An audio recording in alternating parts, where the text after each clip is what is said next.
Hey everyone, Assalamu alaikum, welcome back to my channel. In today's video, we're going to talk about something really interesting in molecular biology, the models of DNA replication. You might have heard terms like conservative, semi-conservative, and dispersive replication, but what do they actually mean? Let's break it down in a simple way. In the semi-conservative model, during replication, the two strands of the parental DNA separate, and each strand serves as a template for the formation of a new complementary strand. So, after replication, each daughter DNA molecule has one old strand and one newly synthesized strand. This model was later proven correct by the famous Meselson and Stahl experiment in 1958 using E. coli and isotopes of nitrogen, and that's why it's the most accepted model today. So now let's talk about the conservative model of DNA replication. In this model, the idea is actually very simple. The parental DNA, the original double helix, doesn't split into two strands.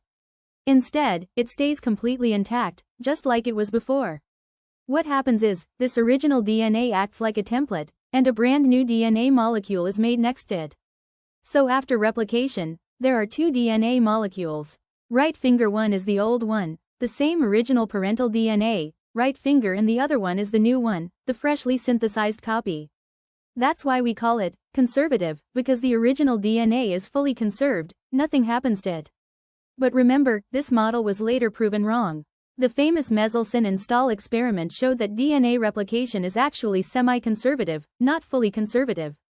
Still, this model is very important, because it was one of the first three ideas scientists proposed to explain how DNA copies itself.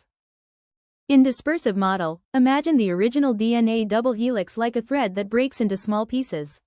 When DNA replicates, it doesn't just unzip, instead, it breaks into chunks, and new pieces fill the gaps.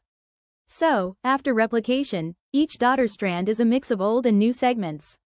Both strands are hybrids of old and new DNA. This idea seemed interesting, but later the Meselson and Stahl experiment proved it wrong and the semi-conservative model was the correct one. And that's how the three models of DNA replication, conservative, semi-conservative, and dispersive, were explained. I hope this made the concept clear for you. If it did, don't forget to like, share, and subscribe for more simple and easy biology lectures. See you in the next class.